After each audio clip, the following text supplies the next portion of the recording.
Okay, today we are going to discuss about a very small topic, but it is very important. That is intrauterine fetal death. You may get a 2 marks question like write the radiological signs of IUFD, that is intrauterine fetal death, or write about diagnosis of intrauterine fetal death, or causes of IUFD, or management of um, stillbirth. Like that, you may get a short question, short answer question, or in examination in clinical cases, if you get a case like third gravida para to live zero, so pre and D2, so what is the cause of previous pregnancies, death of the fetus, and how will you evaluate? So for that purpose, it is very important. Evaluation of a case of intrauterine fetal death is very important for clinical point of view. So in the previous pregnancies, what could be the cause for IUFD? You must be able to elicit.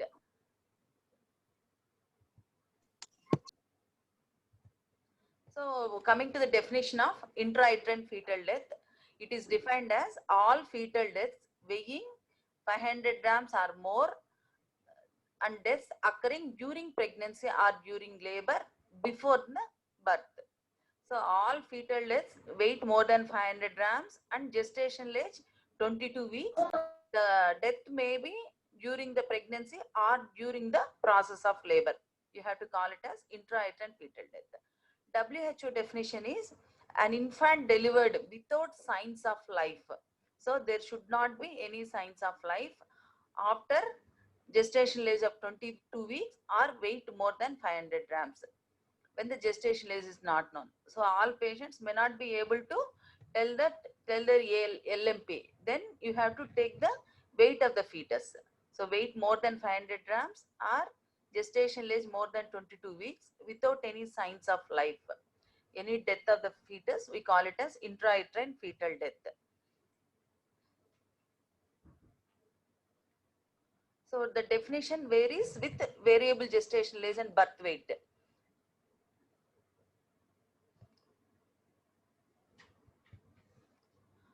So another definition which was given by WHO in 2012 is fetal death means death prior to complete expulsion or extraction from the mother of a fetus, irrespective of duration of pregnancy, and which is not induced termination of pregnancy.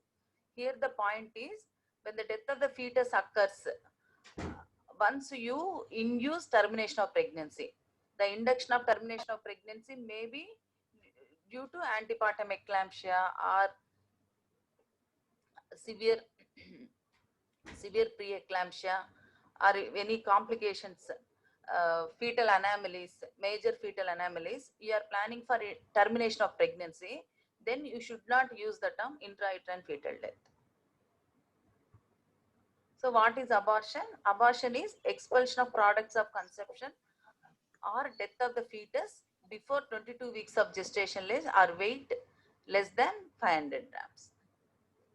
So you please remember 22 weeks is the arbitrary gestation limit given by WHO, but according to Indian standards, we take 24 weeks as the uh, period of viability. So IUFD is antepartum fetal death occurring beyond the period of viability. And what is it different from stillbirth? Or both IUFD and stillbirth are same? They say that IUFD and stillbirth are used interchangeably. So they are same. The stillbirth, it can be fresh. That is, if the dead fetus does not show any signs of maceration, we call it as fresh stillbirth. If there is any signs of maceration are present, it is called as old stillbirth or macerated fetus. So to call it as a fresh, no signs of maceration means it is less than 24 hours duration. The death of the fetus occurred within 12 hours. Macerated means death has occurred before 12 weeks of. Then IUFD can be called as early IUFD if the death of the fetus occurs between 20 to 27 weeks of gestation age. Late IUFD means if it occurs beyond 28 weeks of gestation age. Coming to etiology of intrauterine fetal death, the death of the fetus can be due to maternal causes, placental causes, fetal causes, and unknown causes.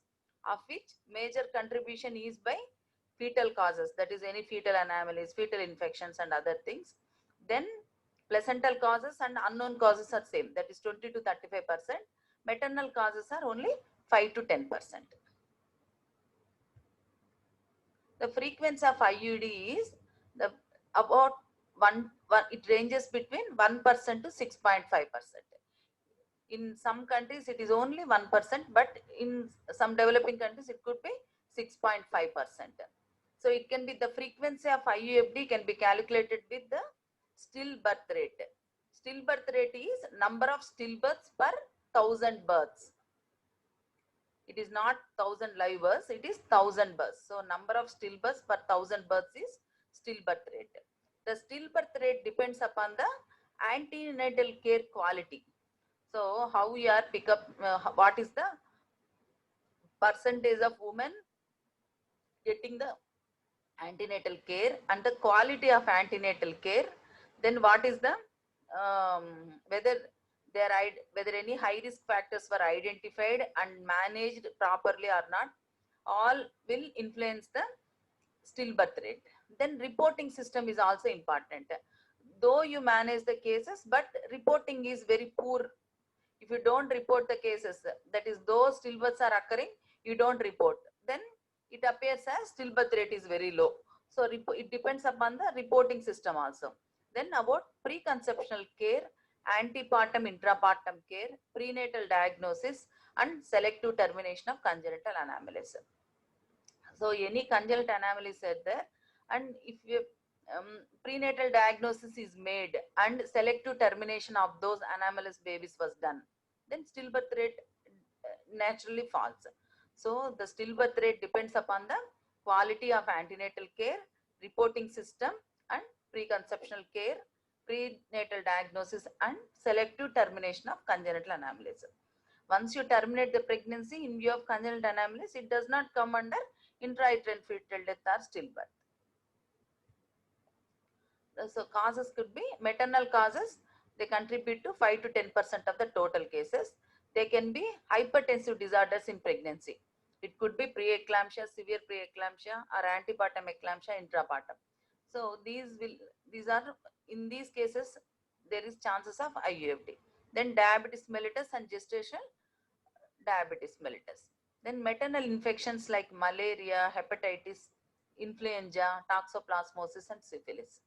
Then hyperpyrexia of the mother. So if the mother's temperature is more than 102, there is more chances of this fetal death can occur.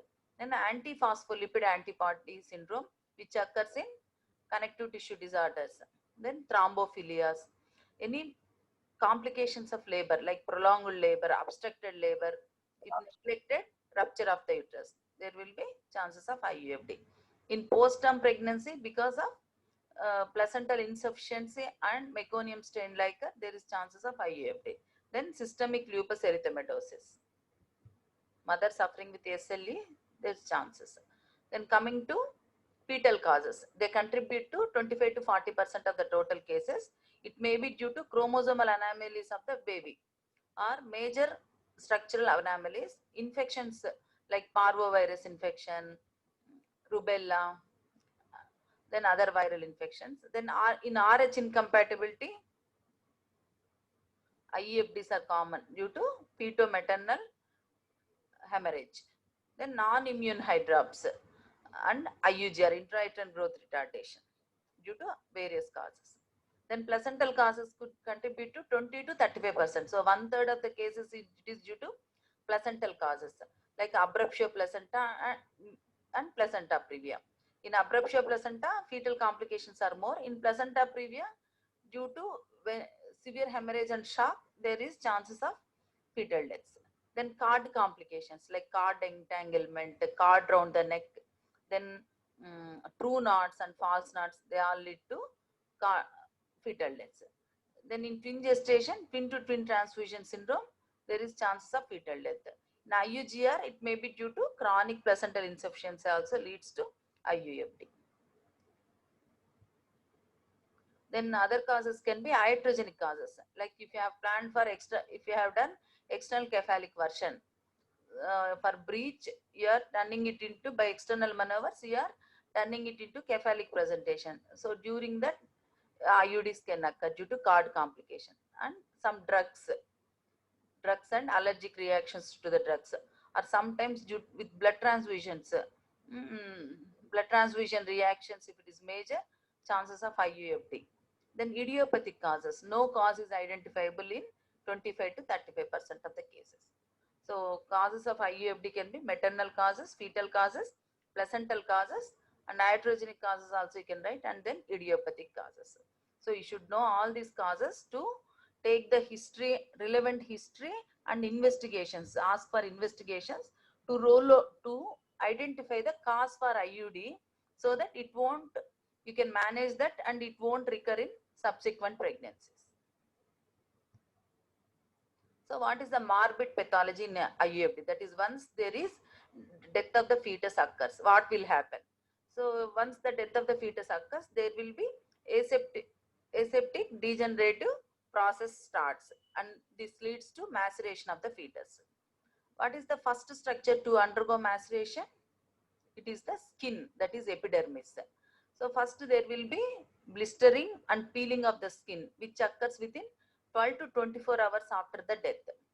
So these degenerative changes starts in the epidermis first, but signs will be different. What is the first sign to be elicited in IUFD? That is different. But first structure which is affected in maceration is epidermis. You remember this. So first stage of maceration, that is reddening and blistering of the skin, occurs in 12 to 24 hours after the death. The fetus will be swollen, dusky red in color.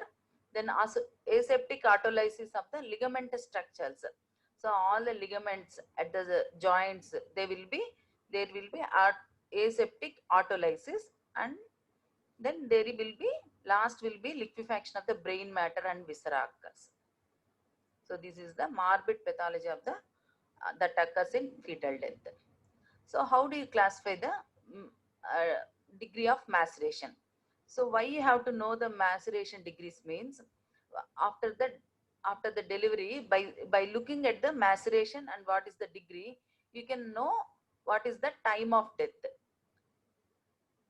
So it is classified into 3 grades. Grade 1 is there is only just reddening of the skin, which occurs within 6 to 8 hours. Grade 2 is skin slippage and peeling. So skin will be slippage and there will be peeling of the skin, minimal peeling of the skin. It occurs within 8 to 12 hours.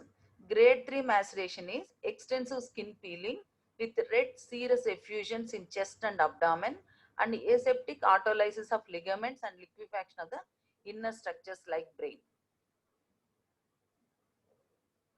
So if you look at only there is reddening of the skin, the death of the fetus has occurred within 8 hours. Like that, for that purpose, degree of maceration is, knowing the degree of maceration is important. So diagnosis, coming to the diagnosis of IUFD, the symptoms with what the woman may present is, she may complain of absence of fetal movements or decreased perception of fetal movements. In every antenatal visit, we ask about whether she is perceiving fetal movements or not. Whenever a patient says that she is not perceiving fetal movements, you should think of intrauterine fetal death. The signs could be regression of positive changes in the breast, that is increase in the size of the breast, then areola, appearance of secondary areola, all these things appear, no? All these positive breast changes in pregnancy, there will be regression of these changes. Sometimes galactorrhea may also be there.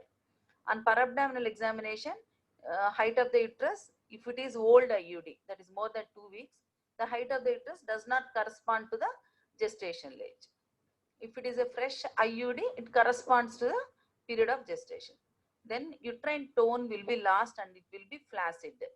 These Braxton Hicks contractions won't be felt by the mother, and uterine tone will be lost and it is felt like flaccid, and fetal movements are absent. Then fetal heart sounds are absent by auscultating with the fetoscope. then stethoscope and with the Doppler. Then CTG tracing, if you take the CTG tracing, cardiotocographic tracing, if we get a flat trace. And if it is a late IUD, then eggshell crackling of the fetal head is a last feature. So these are the things you can see. So patient complains of absence of fetal movements. There is, if you examine the breast, there is regression of the breast changes and galactoria will be there. Parabdominal height of the uterus, uterine tone, no perception of fetal movements, and fetal heart sounds are absent. And if you take the CTG, flat trace will get. Then how will you confirm the IUFD? Once you suspect intrauterine fetal death, you have to confirm it by ultrasonographic examination. In previous days, when these ultrasound facilities are not available, then they used to take the help of X-ray abdomen, straight X-ray abdomen in erect posture they used to take. But now this is obsolete. X-ray abdomen is obsolete. We are relying only on ultrasound examination. Then other investigations to detect any consumptive coagulopathy, you ask for plasma fibrinogen, prothrombin time, and activated plasma APTT. So these are the various signs of IUD that can be seen by X-ray abdomen. You should know these things. There will be, so this is the X-ray abdomen straight in erect posture. This is the fetal head, and this is the fetal spine. So what you are seeing is hyperflexion of the spine of the fetus. The fetal spine is hyperflexed because of there is autolysis of the ligamentous structures. So ligamentous structures in between these intervertebrate ligaments, there is autolysis. So there is hyperflexion of the spine. This is called as Ball's sign, BALLS, Ball's sign. So once there is hyperflexion of the spine, you can see there is extension at the cervical region. So there will be hyperextension of the neck. There is no name for that. Only hyperflexion of the spine is called as Ball's sign. Why it is there means it is because of autolysis of the ligamental structures. Then this is Spalding sign, that is overlapping of the irregular overlapping of the cranial bones. The cranial bones there, no, there will be, they are overlapping because of the autolysis of this brain matter and collapse of the skull. There is irregular overlapping of the cranial bones. This is called as Spalding sign. This can be seen by ultrasonographic examination and also by X-ray. You can see this Spalding sign. So Spalding sign, Ball's sign. Then if you take real-time flow study with fetal Doppler flow studies, you can see there is no fetal cardiac activity or absence of fetal pulsations. So by real-time flow studies, you can see there is no cardiac pulsations. There is absent fetal heart activity.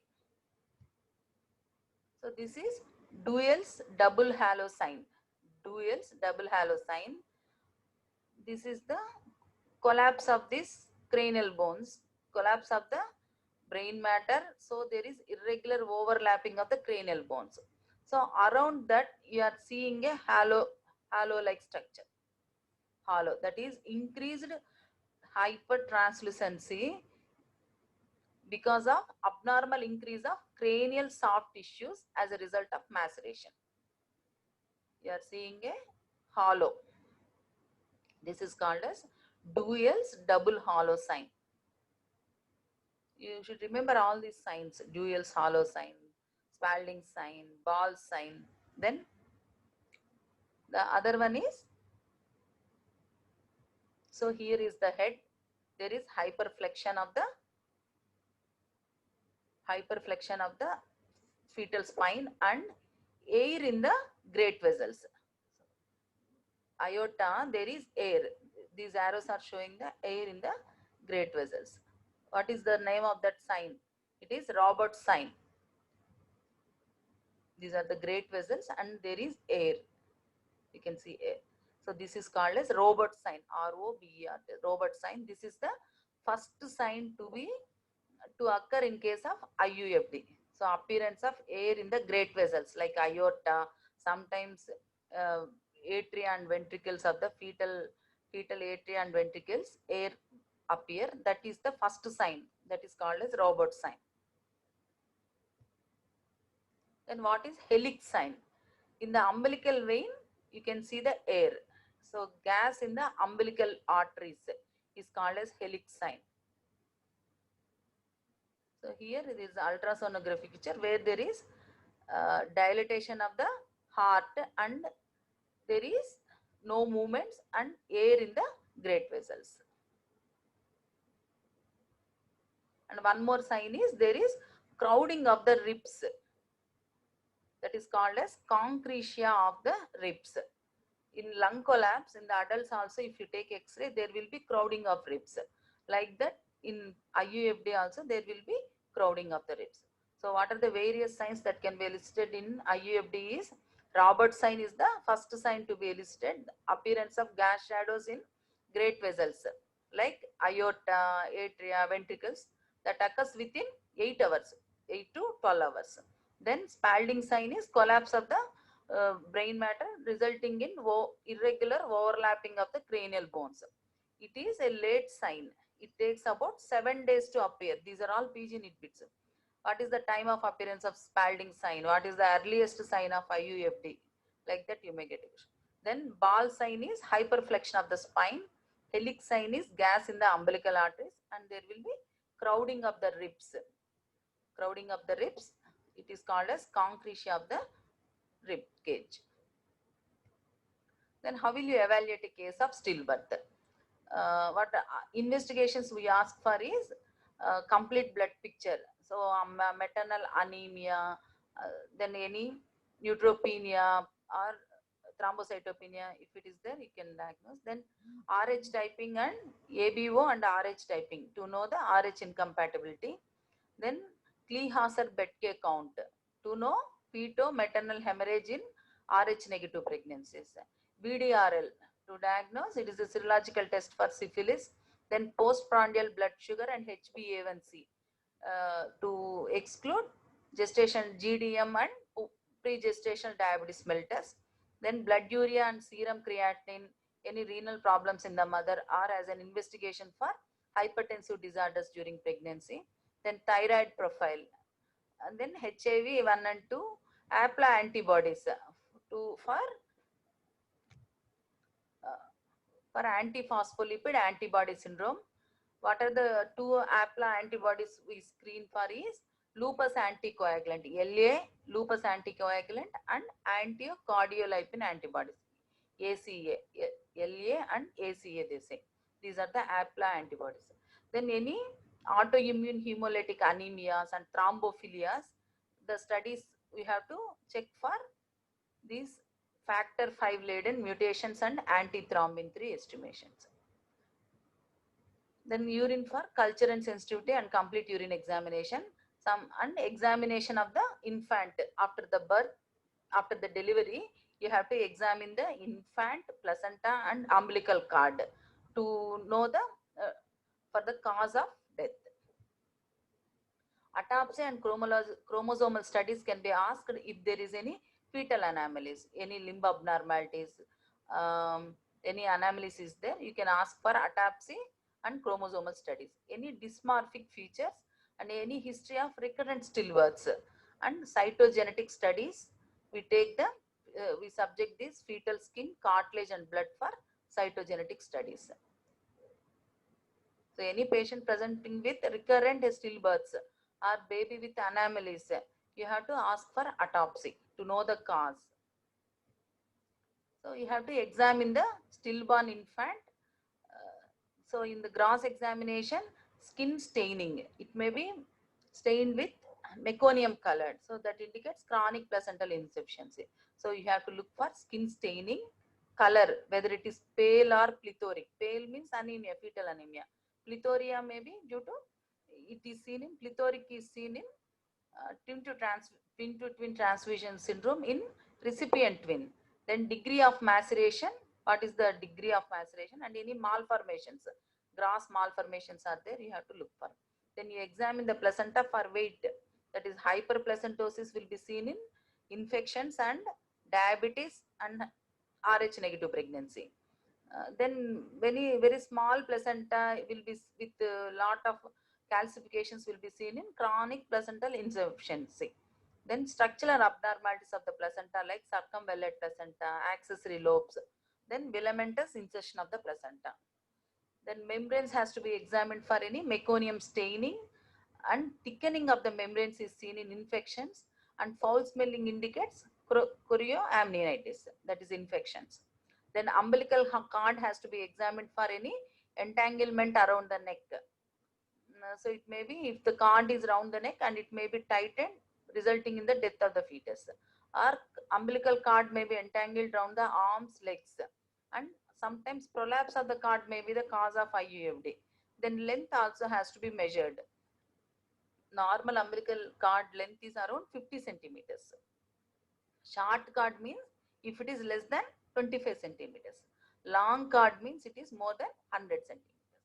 Complication of short cord is fetal malpresentations. Because of short cord, the baby cannot move. So malpositions and malpresentations are common.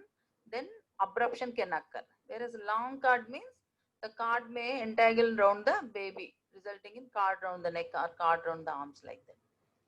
And cord prolapse also can occur. Then you have to look for any true knots and false knots. True knot is a knot in the cord. False knot is due to engorged vessels. Then hematomas may be there. Sometimes strictures may be there, and you see at the whether the Wharton's jelly is normal or absent. In IUGR, there will be absent Wharton's jelly. The decreased Wharton's jelly will be there. Then amniotic fluid, you look at the color of the amniotic fluid, whether it is meconium stained or blood stained, and volume and the consistency. So after the delivery and during delivery, you have to examine the gross examination of the baby, placenta, membranes, umbilical cord, and also you have to examine the look at the amniotic fluid to know the elicit the cause of death. So what are the complications? And you have diagnosed and you have searched for the cause of IUFD and you have investigated. Then what are the complications of IUFD? So IUFD itself, it causes psychological upset and may result in postpartum depression in the mother. Then infections can occur. So you should not do ARM for artificial rupture of membranes as a method of acceleration of labor. We usually do, but no ARM in IUFD, intrauterine fetal death, because of chances of ascending infection, resulting in chorioamnionitis and septicemia if it is neglected. Then blood coagulation disorders. If the intrauterine fetal death is retained for more than 2 to 4 weeks, there will be release of thromboplastin from the dead products into the maternal circulation and resulting in consumptive coagulopathy and disseminated intravascular coagulation. The incidence of this blood coagulopathy is 25% in if the IUFD fetus is retained for more than 1 month. And you have, how will you diagnose this consumptive coagulopathy? We ask for bleeding time, clotting time, plasma fibrinogen and coagulation profile, that is PT and APTT, and platelet count. So in that, bleeding time will be prolonged, clotting time will be prolonged, and then plasma fibrinogen will be reduced to less than 100 milligrams per deciliter, and fibrin degradation products will increase, platelet count decreases. This is very important. Then during labor, there is chances of uterine inertia, retained placenta and postpartum hemorrhage. Mainly atonic PPH is most common. So prevention of IUFD is, it cannot be totally prevented, but by preconceptional counseling, antenatal care and high risk identification and management and proper intrapartum care, we can reduce the IUFD cases. Then how do you manage an IUFD? Once there is a clinical suspicion, that is patient complaints of absence of fetal movements or decreased fetal movements, you have to diagnose whether the IUFD has occurred or not by, you have to confirm it by ultrasound examination. And if it is not available, in previous days they used to use the X-ray abdomen, and by CTG also you can know whether the fetal heart is there or not. Then you have to investigate to know the cause of IUFD. Like in the ultrasound, you can know placental calcifications and placental causes, like any abruption is there, placenta previa is there, or and oligohydramnias, IUGR. So all these things, some fetal causes and placental causes can be known by this ultrasound. Then blood investigations like blood grouping, VDRL, GTT, viral infections, uh, TARCH assays, urine culture, antiphospholipid antibody syndrome, and karyotyping in case of recurrent stillbirths, and in dystrophic and malformed fetuses, you ask for karyotyping. In the X-ray abdomen, these are the various signs, that is Spalding sign, Ball sign, Roberts sign, Dewey's halo sign, helix sign, and concertina effect of ribs, that is crowding of ribs is called as concertina effect of ribs. Then management is two types, that is expected management. In 80% of the cases of IUFD will be spontaneously set into labor and expelled within 2 weeks in 80% of the cases. That is, you wait for spontaneous expulsion of the dead fetus to occur for 2 weeks. Then that is expected management. Then active management is you plan for induction if the IUFD is more than 2 weeks. Then when there is any psychological stress and there is any infection or coagulation is deranged, then you plan for induction. If the cervix is favorable, that is Bishop score is more than 6, you can put her on oxytocin drip and deliver. If the cervix is unfavorable, priming of the cervix with prostaglandin E2 gel or misoprostol tablet. That dictum is you should not do ARM because of chances of infection. Then once she sheds into labor, oxytocin drip is put and you have to deliver. After the delivery, you have to do detailed examination of the fetus, placenta, umbilical cord, amniotic fluid and all. Then placental histology also sometimes it may be asked to identify the infections, and autopsy of the baby can be asked. So management of IUDs, methods of termination. What are the various methods of termination is no ARM. ARM should not be done. Then PGE1 is misoprostol tablet and PGE2 gel, that is Cerviprime gel for priming up of the cervix. Then oxytocin infusion, and place of cesarean section is we don't do cesarean section for a dead fetus usually, but if the size of the fetus is very big, that is a large macrosomic fetus which occurs in diabetes, you may have to do cesarean section. So how to breaking the bad news? Um, so the patient, husband and relatives must be informed that IUFD has occurred and what are the causes, what is the cause for IUFD, and how you are going to manage, and what are the methods of induction and management of future pregnancies also you should tell. And this breaking the bad news must be in their own language, and you should be sympathetic to the patient and their family members. So autopsy of the fetus can be asked for. Usually the patient and husband must be counseled and encouraged for fetal autopsy in indicated cases, because this autopsy gives valuable information about the cause of IUFD. So apart from gross external examination, you can take the photographs, radiography, MRI, bacterial cultures, chromosomal and histopathological studies.